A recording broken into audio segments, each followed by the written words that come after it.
It happened on a Thursday night. The kind of night that felt too still, like the air itself was holding its breath. I was house-sitting for a friend. A sleek modern condo in the hills, all glass and clean lines, with a view that could make you forget everything. I was halfway through pouring a second glass of wine when the power cut. Not a flicker. Just gone. Darkness swallowed the room like a secret. And then I heard it. A breath that wasn't mine. I froze. Heart thudding. I wasn't supposed to be alone. Guess you didn't hear me come in, a voice said softly. Deep. Familiar. Dangerous. And instantly I knew who it was. Jason. My best friend's husband. There was something about the way he moved through space, silent but charged, like a storm was walking into the room wearing skin. Even before the lights died, there had always been something. Glances that lingered half a second too long. A tension that hung in the air whenever we were too close. He stepped closer, and the hardwood creaked beneath him. I still couldn't see his face, but I felt the warmth of his body nearby. And maybe it was the wine. Or maybe it was just months of pretending. I didn't notice the way his eyes sometimes wandered to my mouth when I spoke. But I didn't move. Power's out all across the ridge, he said. You came to check on me? Not exactly. I left my charger here the other night. Didn't think you'd mind. I laughed, a soft breath that felt more like a shiver. Well, good timing. A beat passed. Silence, thick and expectant. You okay? He asked. I turned slightly, my shoulder brushing his chest. That one touch sent a rush through me like heat rising from the floor. Yeah, I whispered. Just didn't expect you. He didn't step back.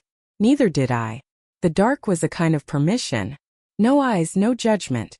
Just breath and skin, and the sharp edge of temptation that neither of us had ever dared cross. Until now. Because the lights were out. And I wasn't alone. The first time I met Jason, he was barefoot on the deck, holding a beer and laughing like he didn't have a care in the world. It was summer, one of those lazy golden evenings, and I just moved to the city.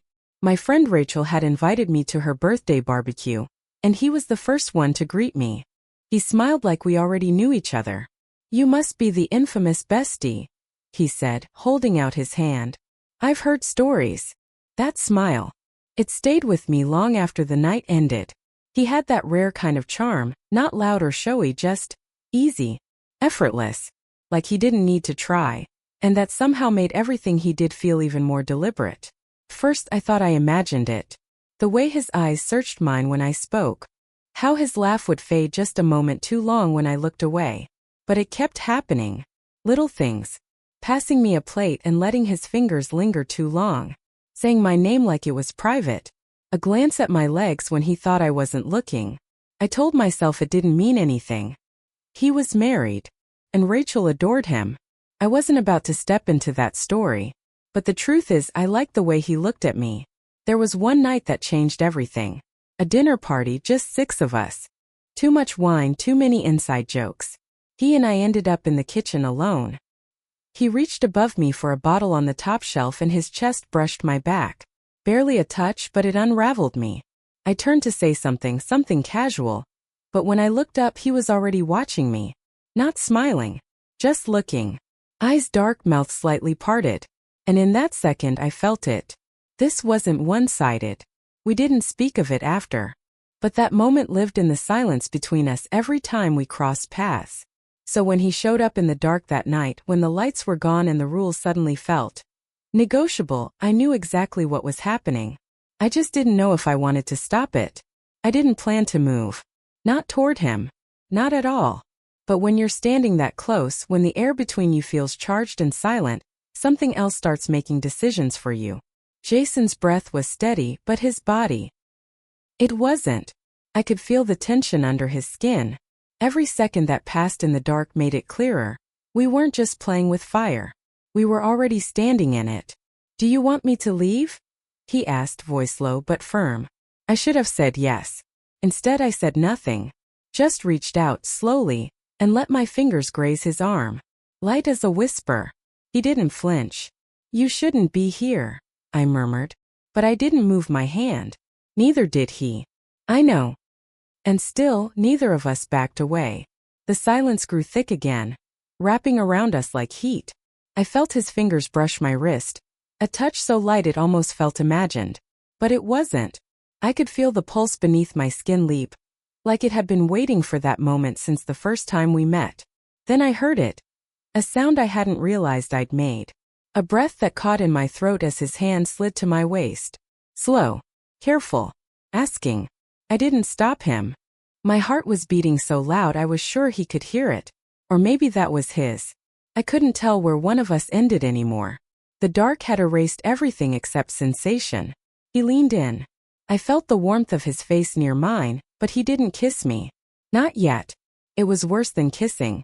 His mouth hovering just close enough to feel, but not close enough to satisfy. Tell me to go, he said again, but his voice was different now. Less sure. I should have. I really should have. But instead I turned toward the sound of his breath. And that was it. My lips found his. And suddenly all the rules we thought we'd follow, everything we'd spent months pretending we didn't want, collapsed in a rush of warmth, hunger, and reckless honesty. We didn't speak. We just moved. Closer. Slower. Every inch a question. Every answer whispered in the way our bodies leaned, pressed, trembled. It wasn't gentle. It wasn't wild. It was inevitable. And once we started, we couldn't unstart. The kiss didn't explode. It unfolded. Slow, like something ancient being remembered rather than discovered. His hands were careful at first. Not hesitant, but reverent. As if touching me too quickly might break the moment we'd both spent months pretending we didn't want. But when I leaned in, when I pressed into him and let my hands find his shoulders, everything shifted. His grip tightened. His breath hitched. And then we weren't pretending anymore. I felt his fingers slide along my back, slow and deliberate, tracing the shape of me through the thin fabric of my shirt. The tension between us was like stretched wire, taut, electric, dangerous. Every movement sparked something deeper. We stumbled through the dark, bumping into furniture, laughing under our breath like we were stealing something sacred. And we were. Time. Touch. Permission. The couch caught the back of my knees and suddenly I was sitting. He hovered above me, outlined in the faint light spilling in from the street, just enough to catch the edges of his face. His expression wasn't cocky or triumphant. It was hungry, yes, but also afraid.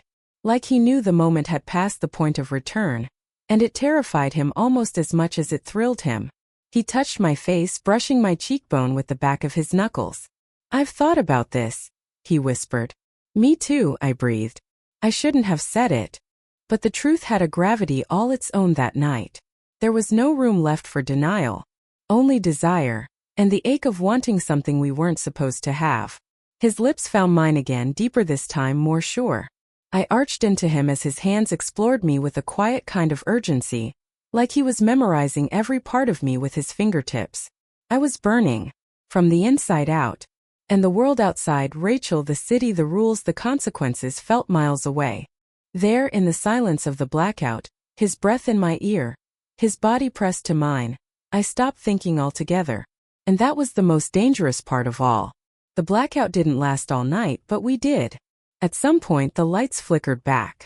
I remember it only because the soft hum of the fridge kicked in, and the sudden brightness from the hallway lamp spilled into the room, painting his bare shoulder in gold. But we didn't notice right away. Or maybe we did, and neither of us cared. By then we weren't lost in darkness anymore. We were lost in each other. There was something terrifying about how natural it felt. How easy it was to sink into him. The way my body knew exactly how to curve, lean, press. The way he touched me like I was already a memory he'd carried too long. Afterward we didn't speak. Not out loud. His arms around me said things I didn't want to hear. That this wasn't just impulse. That he had been waiting for this too. That if we acknowledged it with words it would become too real. Too fragile. But I felt it. He kissed my forehead like he shouldn't. He held me like he didn't want to let go. And God help me, I let him. Then before the sun rose, he slipped out of bed. I watched from under the sheets, pretending to be asleep, even though I was wide awake. My heart was pounding like it was trying to write its own confession against my ribs. He paused at the doorway, looked back once, and then he was gone. No note, no goodbye, just silence. I lay there for hours, tracing the shape of him on the sheets, the smell of his skin still clinging to the pillow. the weight of what we'd done sinking into me like cold water. No part of me regretted it. But I knew the price hadn't been paid yet. And when the morning finally came, it wasn't light that woke me. It was guilt, wrapped in the memory of his hands. And the ring still on his finger. I didn't see him for 3 days. 3 days of silence. Of replaying everything on a loop. His voice in the dark, the way his fingers curved around my waist like they were made for that exact moment. The heat, the breathlessness, the surrender. And then nothing. Rachel called me that Monday. Her voice was bright, unbothered. Did Jason ever find his charger? He said he stopped by. I nearly dropped the phone. I forced a laugh, tried to sound casual. Yeah, he found it. Briefly stopped in. Power was out. Weird night. Ugh, I know. Our whole block went dark. He didn't stay too long, right? I swallowed the truth like broken glass. No, not long. She giggled. He probably just wanted an excuse to check on you. He worries about people, you know? It's sweet. Yeah, sweet. That night I lay awake, eyes wide in the dark, feeling something I hadn't expected. Anger. Not at Rachel. Not even at myself. At him. Because he disappeared. Vanished into the safety of his marriage while I was left tangled in sheets and silence, wondering if any of it had meant to him what it had meant to me. I kept telling myself I knew what it was. That I hadn't been naive. But something in the way he held me lingered. Then on Thursday, exactly 1 week later, I walked into a bookstore downtown. I wasn't even thinking about him. I just needed to be anywhere else. Somewhere that didn't smell like him. And there he was. In the cafe at the back. Alone.